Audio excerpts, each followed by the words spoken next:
এখানে আপনারা তিনজন কিন্তু মুখোমুখি বসবেন এবং কথা বলবেন।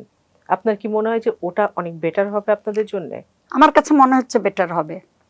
আপনাকে সামনে রেখে কথা বললে তারও কোনো সে থাকতে পারে, আমি বুঝি আমার কোথায় ভুল আছে, সে যদি কোথাও আঙুল তুলে বলে এটা তোমার ভুল, সেটাও আমি যদি ভুল হয় আমি স্বীকার করলাম, ভুল না হলে সে একটা অপবাদ দিল বা সে সরি বলল, সে নিজের ভুল সরি বুঝতে বলল। পেরে। কারণ আমি তো দেখছি বৌমা মেয়েটার কোনো ত্রুটি নাই কোথাও।